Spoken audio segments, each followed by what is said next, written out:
Hello friends, I'm Jana.eubank, back with another layout created with the April 2025 kits from Hip Kit Club.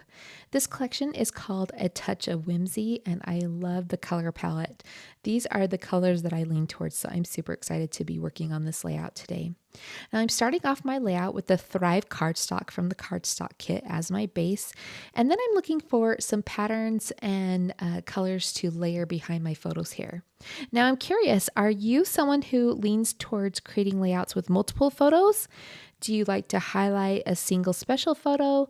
Or perhaps you're like me and you like to bounce back and forth between the two.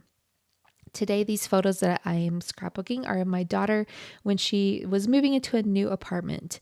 And it's always an exciting day, and I thought it'd be fun to capture some details of her apartment. Now, these photos are quite neutral. They have, the browns, the blacks, the whites, and so they work well with these colorful papers. However, in the very end, I do decide to switch them all to black and white just for a timeless classic feel. Now, when I'm working with multiple photos, what I usually do is mat them all on cardstock, especially because I love pattern paper. And I feel like the cardstock mats always help the photos to stand out from all of the pattern papers that I like to layer up. I then decide to how they want to arrange them on the page. And then from there, I start imagining layers that I want to anchor the photos with. So you can see that I'm doing a vertical column of that adorable floral paper to anchor those 4 photos. I also added a couple of branding strips there to the right just to add in some more pattern and color. And now I'm choosing another pattern paper strip to kind of sprout off of the left-hand side of these pattern paper columns to anchor my main photo, which is of my daughter opening her front door. I'm also going to add another branding strip above this piece of paper and then a little piece of scallop border that I fussy cut from one of the pattern papers.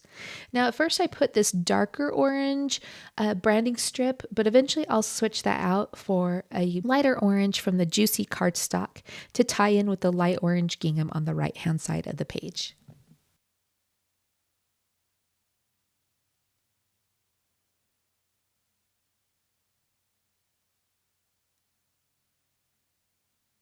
The basic structure for my layout is now created. I have my photos matted, I have my background layers done, and now I'm ready to dig into my favorite part, which is to search through the embellishments and start thinking about how I want to build some embellishment clusters on this page. Now I know that I want to place my title below my main photo in that empty space there. I'm also going to add a bit of journaling. So these are the main components of my page, and now everything else is extra and decorative and fun. So I'm going to use those fun elements to kind of frame out the main components. I usually do that by creating a visual triangle of embellishment clusters or a flow of clusters going through the page. I'm going to do this today by adding these chipboard circles in an upward motion from the bottom left to the top right. I love these chipboard circles. They're so cute, so fun. You get several of them in the package, and a really fun thing to note about the larger chipboard circles is that they actually fit inside of the embroidery hoop die. So I'm also going to be incorporating that into my layout today.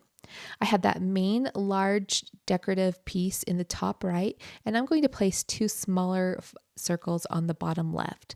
One of them is just going to be decorative, and then I chose that green and pink one, and I'm planning on using that open space on that circle to add my journaling.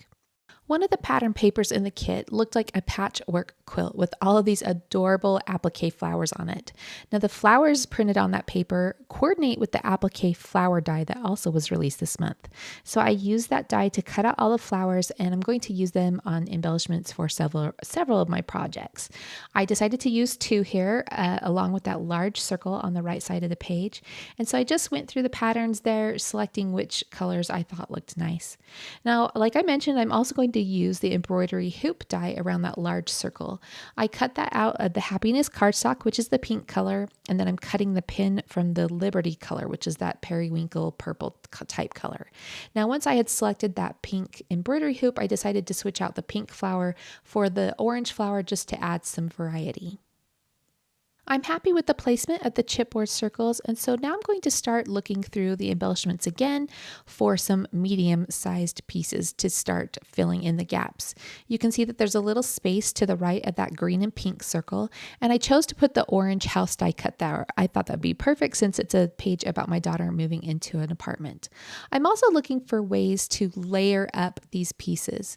The larger chipboard circles are going to anchor the smaller pieces, but I also can layer other circles on top. So you can see I added one of those chipboard spool pieces on top of the quilted circle on the left, and I also placed one of those chipboard spools behind that orange happy smiles circle that's in the middle of the page. So I'm going to start adhering everything down. I like to use foam tape to lift things up over the level of the chipboard pieces, and also to add a bit of shadowing and dimension. Now I'm going to place this little heart die cut above the puppy dog, and I wanted it to stand out from the photo, so I'm just going to mat it real quickly with some white cardstock. It's a quilted heart shape, so it has some geometric type edges to it and was very easy to cut out. So I'm going to pop that up above the puppy dog, and it just looks like a nice little cozy home scene there on the left side of that bottom photo. I've worked on some larger elements, some medium-sized elements, and now I'm ready to start sprinkling in some smaller elements. At this point, I'd like to add a different texture to my page. We have some flat layers with some paper. We have some different texture with the chipboard, but the puffy stickers are going to add a little squishy softness to this page. I love these little quilted stars, so I'm going to sprinkle them in here, kind of like flowers around the page.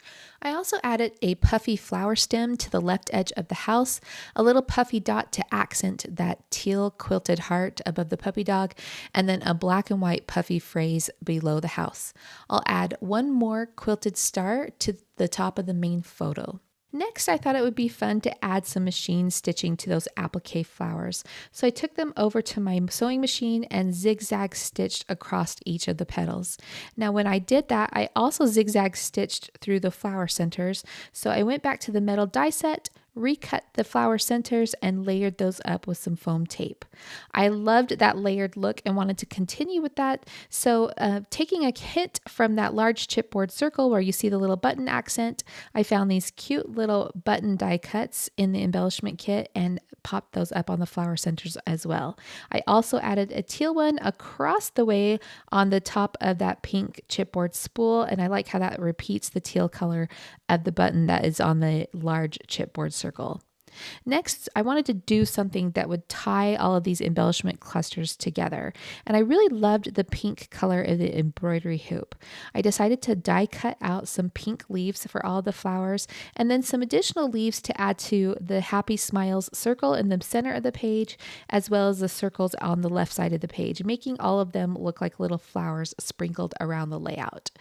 My initial plan was to place the title on that green and pink circle with the foam alphabet stickers, but I decided I wanted to use that space for my journaling. So instead, I'm going to switch out that puffy phrase sticker with this die cut to use as my titles that says "Life is Sweet."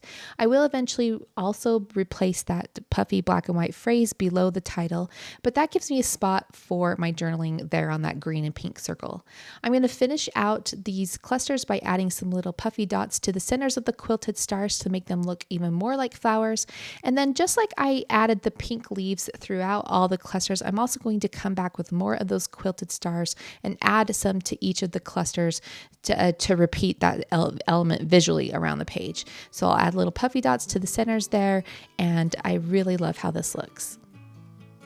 Now I wanted to add one more different type of texture to this page, and so I thought I'd bring in a shiny element.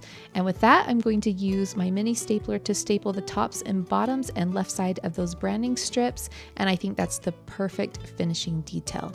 I'll take this over to my computer and add some journaling with some vellum on that green and pink circle, and that finishes out the page. Again, my name is Jana.eubank for Hip Kit Club. These are the April 2025 kits with the A Touch of Whimsy collection. Super cute, super fun. I love it so much. I hope this process video helped you to feel inspired and that you get into your craft room this weekend and make something fun for yourself. All right, everyone. Thanks so much for joining me. We'll see you next time.